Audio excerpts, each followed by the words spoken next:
Episode number 3 chemical reactions and equation. चलिए शुरू करते हैं। टन टन टन टन टन टन टन टन। तो एनायंस क्या है? जिसके माथे पे नेगेटिव चार्ज होता है। एग्जाम्पल एलिमेंट ले लेते हैं क्लोरीन। क्लोरीन तुम कहाँ हो? Chlorine Cl atomic number 17। Electronic distribution क्या होता है? क्या होता है बच्चों? 2,8,7। The electronic distribution of chlorine is 2,8,7. It means outermost cell consists of 7 electrons. It requires only 1 electron to complete each octet. क्या करेगा? एक electron छीनेगा। So 1 electron gained, 1 electron gain किसी से चुरा के ले आएगा। नकारात्मक, चोर कहीं का, खराब मानस, बदतमीज इंसान। चोरी करना पाप है, गलत बात। नेगेटिव नेगेटिव हट नेगेटिव। तो Cl के ऊपर आएगा नेगेटिव। कितने इलेक्ट्रॉन चुराए? एक इलेक्ट्रॉन चुराया Cl के ऊपर, -1। तो इसे कहते हैं anion.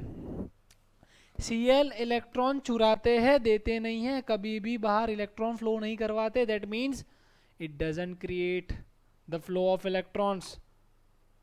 As we all know electricity is the city of electrons. और यहाँ पे कोई इलेक्ट्रॉन्स का फ्लो करवाता नहीं है क्लोरीन। इसका मतलब क्या हो गया कि Cl क्या है? Non metal. क्या है बाળકો बच्चों? नॉन मेटल है ये।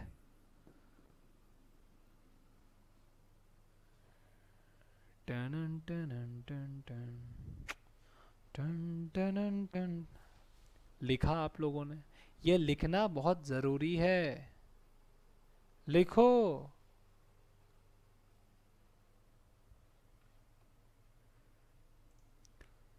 मुझे लगता है आप लोगों ने अभी तक तो लिख ही लिया होगा। तो चलिए शुरू करते हैं। Next, list of important anions. मैंने एनसीईआरटी की टेक्स्ट बुक के पहले चैप्टर से जितने भी इम्पॉर्टेंट एनायंस थे उनका एक छोटा सा लिस्ट बनाया है। इसको पढ़ डाला तो मार्क्स वाह वाह वाह वाह ला ला ला।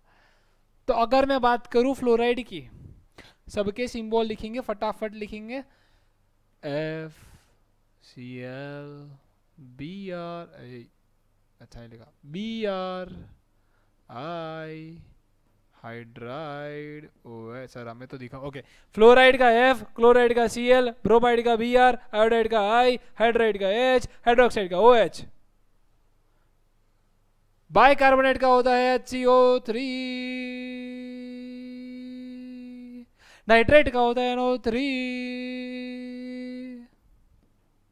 एसिडेट का होता है Ca3COO, सल्फाइड का होता है बच्चों S।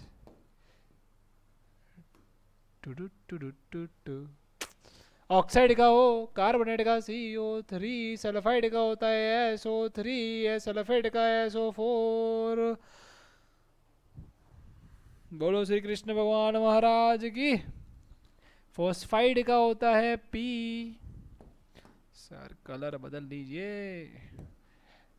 P, नाइट्राइड का N, फॉस्फेट का क्या होगा बच्चों? फॉस्फेट, सल्फेट, SO4 है, मतलब कि यहाँ पर PO4 होगा। वाह वाह। फॉस्फाइड, सल्फाइड, SO3 है, यहाँ पर SO4 होगा। तौबा तौबा। ठीक है, अब यहाँ पर हम चार्ज देना स्टार्ट करेंगे बच्चों। ये एनायंस के मैंने सिंबॉलिक फॉर्म लिख दिया है। अभी हमें क्या करना है? एनायंस के चार्ज देने। F के ऊपर क्या आएगा? -1, Cl के ऊपर क्या आएगा? -1, Br के ऊपर क्या आएगा? -1, I के ऊपर क्या आएगा? -1। ये -1 क्या बताता है? कि इन्होंने एक इलेक्ट्रॉन चोरी किया है, तब जाके ये एनायन बने। ठीक है, H-1, OH-1 मतलब हाइड्रोजन अगर हम चोरी कर ले तो हाइड्राइड कहलाएगा। क्या कहलाएगा? Hydride. HCO3 -1, NO3 -1, Ca3COO -1। Colour change, -2 -2 -2 -2। अब बताओ जरा, गैस करो बच्चों। पहले 1 आया, फिर 2 आया, अभी क्या आएगा बच्चों? फिर से एक बार बता रहा हूँ, पहले 1 आया, फिर 2 आया, अब क्या आएगा? बिल्कुल सही सोचा, 3 आएगा, 3 आएगा, 3 आएगा।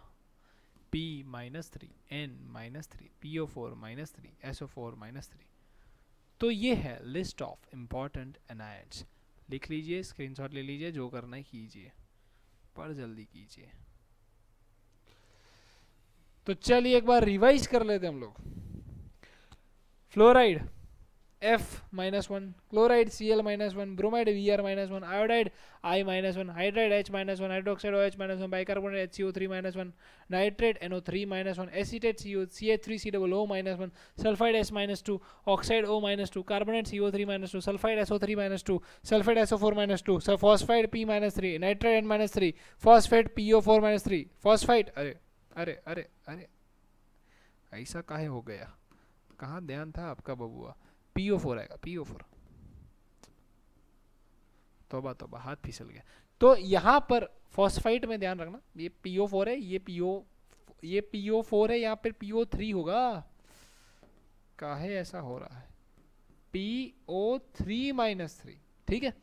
क्यों? क्योंकि मैंने कनेक्शन उस वक्त भी दिखाया था, अभी भी दिखा देता हूँ। ये रहा कनेक्शन भाई, ये रहा कनेक्शन। पर कनेक्शन दिखाते दिखाते यहाँ पे जो था वही लिख दिया, इसलिए कहते हैं कॉपी करना पाप है। पर समझा रहा था, रिलेटिबिलिटी दिखा रहा था आपको, किस तरीके से आप याद रख सकते हो।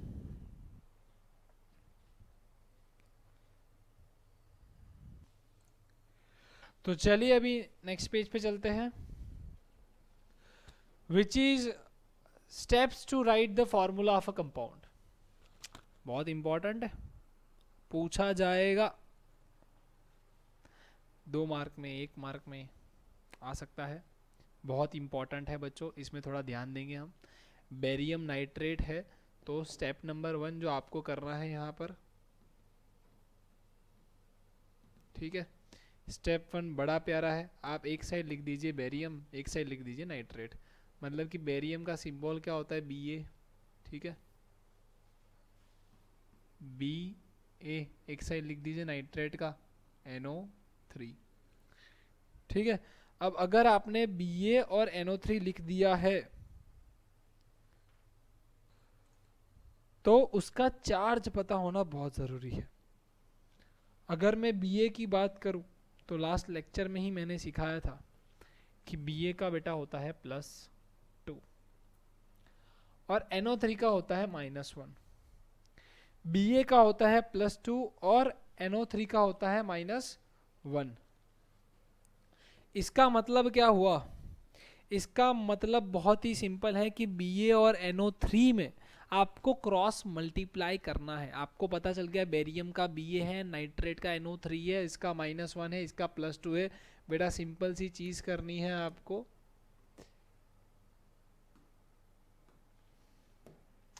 क्रॉस मल्टीप्लिकेशन कर देना है, ठीक है। जैसे ही आप क्रॉस मल्टीप्लिकेशन कर दोगे तो आपको एक जवाब मिलेगा Ba NO3 twice. So this is the chemical formula, you can say this is the chemical formula of barium nitrate, ठीक है।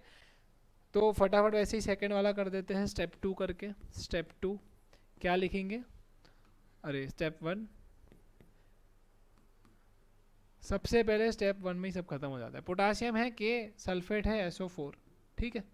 पोटासियम के पास उसका चार्ज कौन सा है बच्चों? पोटासियम का होता है +1, SO4 के पास होता है -2। होता है कि नहीं होता है? SO4 के ऊपर होता है -2 और पोटासियम के ऊपर होता है 1 +1। जब इनका क्रॉस मल्टीप्लिकेशन होगा, जब इनका क्या होगा? Cross multiplication. बहुत ही ओके, क्रॉस मल्टीप्लाई करेंगे फिर विश्वास करेंगे कि क्या होगा।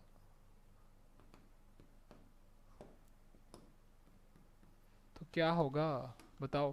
के बेटा नेगेटिव पॉजिटिव सब भूल जाना है, बिंदास रहो, है ना। पॉजिटिव भूल जाओ, नेगेटिव भूल जाओ, आपको सिर्फ करना क्या है उस, क्योंकि नेगेटिव पॉजिटिव मैथमेटिकल वैल्यू थोड़ी है, ये तो आपको सिर्फ बता रहा है कि भाई कितने इलेक्ट्रॉन गए, कितने इलेक्ट्रॉन आए। है ना. It's not telling you about anything like mathematical profit loss वाली चीज़ नहीं है यहाँ पे. हाँ लॉस हो रहा है, पर वो एक सिग्नेचर इंडिकेट कर रहा है कि भाई ये नेगेटिव इसलिए लिखा है क्योंकि इलेक्ट्रॉन गए, है ना, इलेक्ट्रॉन आए हैं सॉरी. तो K2SO4 बेटा 1 यहाँ मल्टीप्लाई हो जाएगा, 2 वहाँ मल्टीप्लाई हो जाएगा. तो K और SO4 है, SO4 के नीचे -2 है, K के नीचे +1 है. ठीक है. अब जैसे ही क्रॉस मल्टीप्लाई करोगे तो आपका आंसर क्या आ जाएगा, K2SO4 which is your chemical formula for potassium potassium potassium sulphate sulphate sulphate. ठीक है. चलो ये वाला मैं आपको काम दे रहा हूँ, इसका आपको मैं 1 मिनट का टाइम दे रहा हूँ. बच्चों कुछ भी करके ये करके दिखाओ. Do this right now, do this,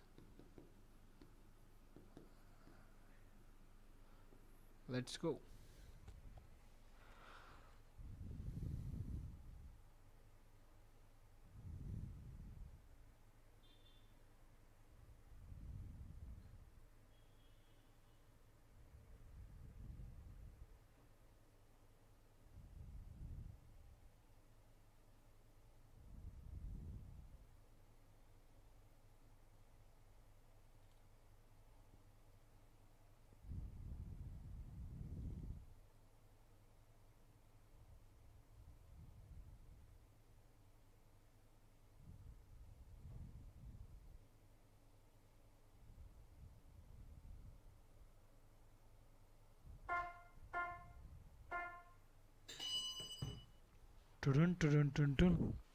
I hope हो गया हो, अगर नहीं हुआ है तो भी मैं बता दूंगा यहाँ पे क्या आएगा.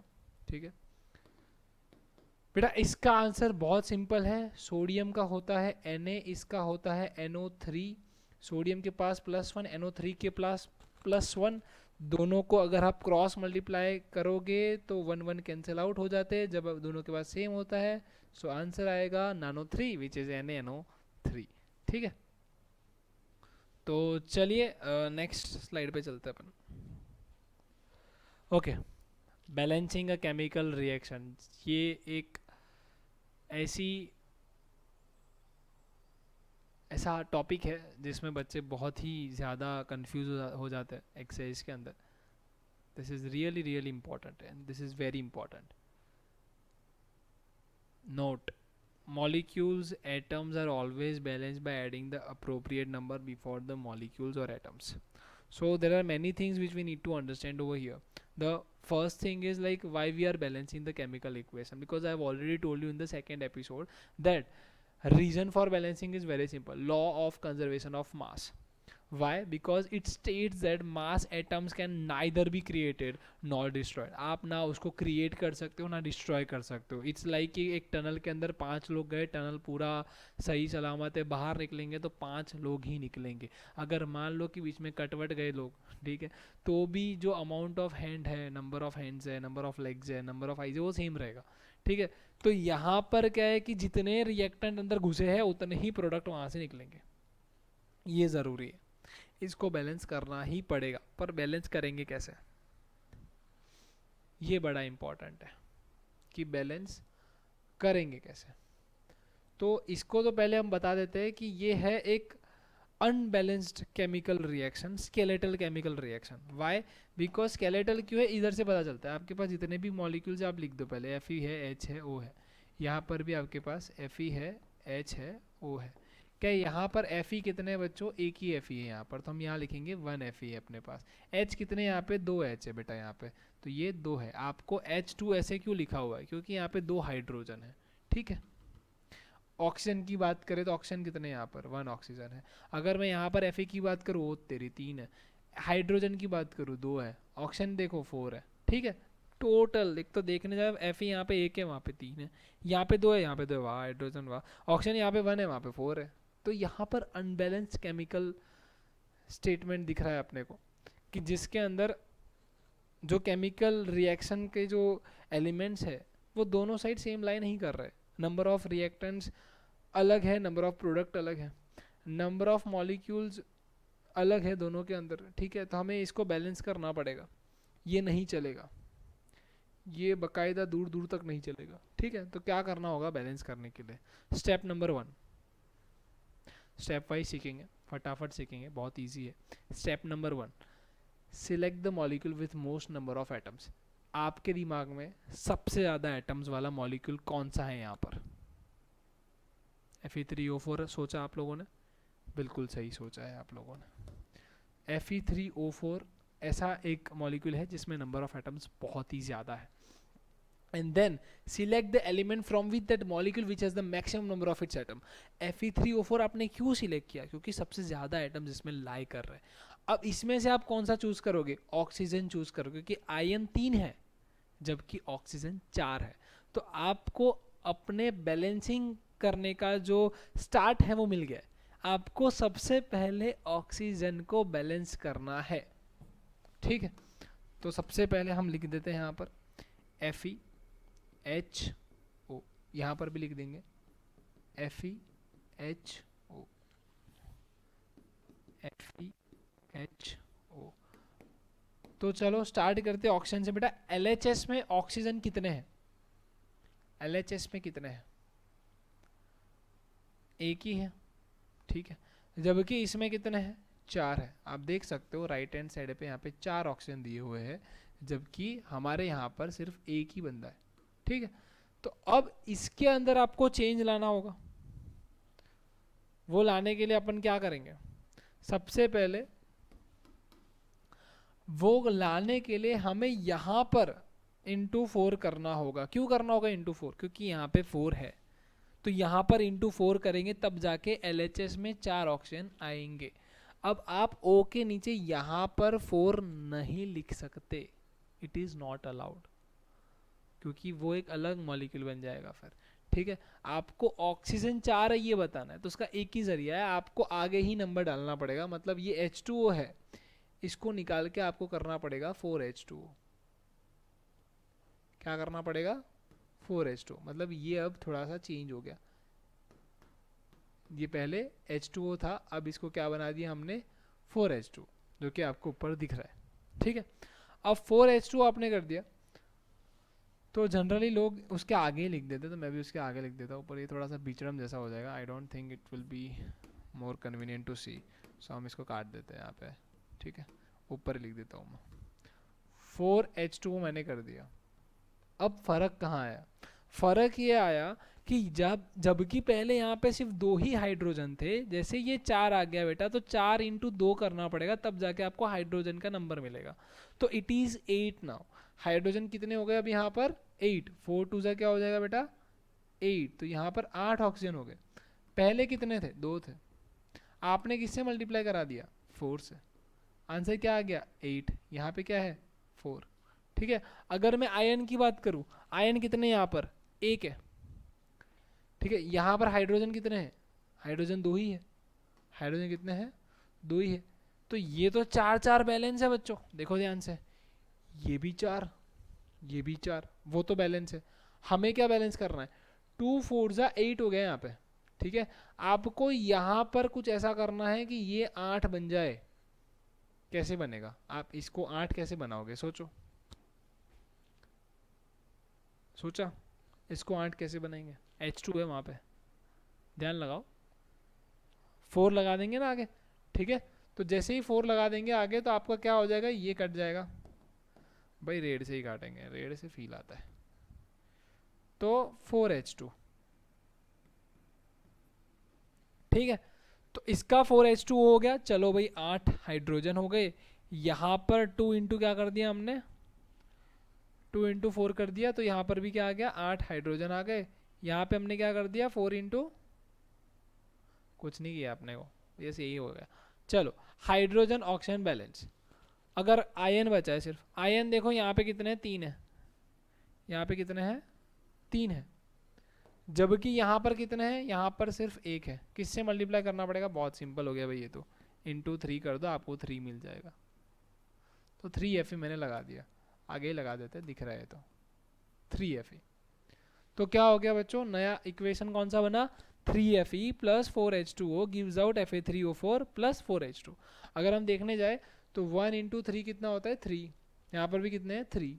यहाँ पे 2 4 8 है, यहाँ पर भी कितने 8 है, यहाँ पे क्या है 4 है, यहाँ पे क्या है 4 है, इधर भी समझा देता हूँ 3Fe 3Fe 4H2 मतलब कि 8H2 8H2, ऑक्सीजन 4 है, यहाँ पे भी 4 है। ठीक है, तो ये हो गया आपका बैलेंस केमिकल रिएक्शन।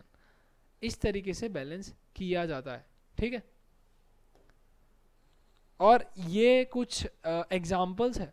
ठीक है, यहाँ पर आपको मैं नेक्स्ट लेक्चर में इन सभी को सॉल्व करूंगा, बट ये आपका है होमवर्क। ठीक है, आप इसको ट्राई करिए, और अगर ट्राई करने के बाद भी इसका आंसर ना आए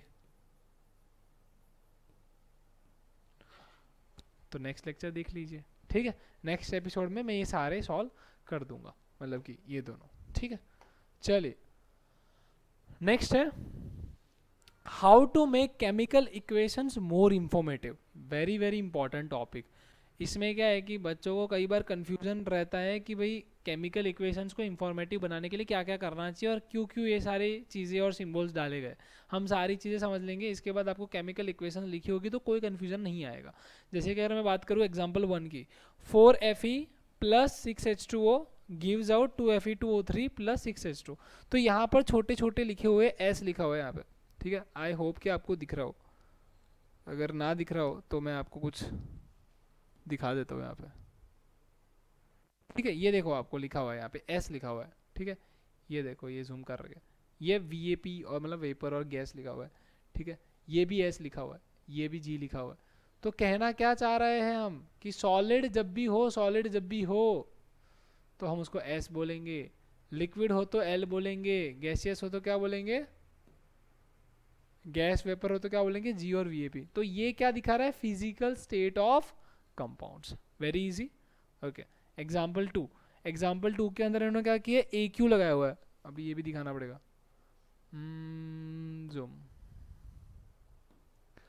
ये रहा AQ। ठीक है, वापस देखो, ये रहा AQ। ठीक है, हर जगह आपको दिख रहा होगा AQ लिखा हुआ है, यहाँ पे S लिखा है, ये एरो में मारा हुआ है, सब समझाऊंगा मैं क्या है। ठीक है, ये क्या है, AQ का मतलब क्या होता है, एक्वस सॉल्यूशन। AQ का मतलब क्या होता है, एक्वस सॉल्यूशन। बहुत ही सिंपल मीनिंग है, वो क्या है, सॉल्यूबल है किसके अंदर, वाटर के अंदर। कोई भी चीज़ को आपने मान लो कि बेरियम सल्फेट की बात कर रहे हैं, BeSO4 का पाउडर है, पाउडर को क्या किया है उन्होंने, पानी में मिक्स कर दिया है बच्चों। वो बता रहे अपने को कि ये बेरियम सल्फेट का पाउडर नहीं है, उन्होंने क्या किया, उसको पानी में मिक्स कर दिया और फिर उसको केमिकल रिएक्शन में यूज़ किया गया। सो इसको रिप्रेजेंट करने के लिए AQ लिखा जाता है। अब जैसे कि NaCl है, सॉल्ट तो हम जानते हैं, ये टेबल सॉल्ट कैसा होता है, पाउडर फॉर्म में होता है ना, हम होटल पे जानते हैं खाने के लिए तब। तो वो जो सॉल्ट है, टेबल सॉल्ट जो है, उसको पानी में डाल दिया फिर मिला दिया, तो वो सॉल्युबल इन वाटर हो गया, है ना, उसको क्या बोलेंगे, एक्वस बोलेंगे। फिर अगर मैं बात करता हूँ इस एरो की, ये एरो जो है वो क्या दिखाता है, deposited in the precipitates substance insoluble in water. अब जो चीज़ इनसॉल्युबल रह गई है, अब मैं आपको इसका वो वर्णन करके दिखाता हूँ। अब इमेजिन करो, आपने बेरियम सल्फेट लिया और आपने NaCl लिया। बेरियम सल्फेट को आपने पाउडर था, पानी में डाला, टुंग टुंग टुंग घुमाया, एक्वस फॉर्म में कर दिया। You took the salt, you put the salt into the water, you just stir it again, और वापस वो एक्वास बन गया। दोनों को मिक्स किया तो आपको सोडियम सल्फेट मिल रहा है यहाँ पे, और बेरियम क्लोराइड मिल रहा है। तो उन्होंने, आपने क्या किया, वो तो एक्वस बन गया। ठीक है, अब जो लिक्विड जो घूम रहा है वो Na2SO4 है। ठीक है, बट उसके अंदर बेरियम क्लोराइड नाम का सॉलिड पार्टिकल जो था, जो सॉलिड फॉर्म में दिख रहा है, वो क्या हो रहा है, सेटल डाउन हो रहा है उस बीकर के अंदर, धीरे धीरे नीचे आ रहा है। अब वो दिखाएंगे कैसे लोगों को, तो इसको दिखाने के लिए हम अब वर्ड स्टेटमेंट, बड़े बड़े पैराग्राफ्स यूज नहीं करते। We simply draw downward arrow to show this कि वो बेरियम क्लोराइड जो है वो सॉलिड पार्टिकल था और वो धीरे धीरे नीचे सेटल डाउन हो गया बीकर के अंदर, या कोई भी जो भी वेसल है या फिर मटेरियल है या फिर इक्विपमेंट है। ठीक है, उसके अंदर वो सेटल डाउन हो गया, डिपोजिट हो गया इन शॉर्ट। यहाँ पर कुछ बताया गया है कि सॉल्यूशन का मतलब क्या होता है। तो सॉल्यूशन का मतलब जिसमें दोनों चीज़ डिसॉल्व हो गए एक दूसरे के अंदर। ठीक है, सस्पेंशन का मतलब क्या होता है, जैसे कि आपने सैंड पार्टिकल्स डाल दिए, ठीक है, ऐसे ऐसे किया तो सब घूम रहे हैं अलग अलग जगह पे, तो वो क्या हो गया, सस्पेंशन हो गया। जबकि ये जब सेटल डाउन हो जाए नीचे, तो नीचे वाला क्या कहलाएगा, प्रेसिपिटेट। ठीक है, और ऊपर वाला क्या कहलाएगा, सुपरनेट, क्योंकि वो क्या हो गया, वो सब नीचे सेटल डाउन हो चुका है। Got it guys. तो यहाँ तक आज रखते हैं. This is for episode number 3 and here we end our lecture session or episode, whatever you say. Thank you very much for watching.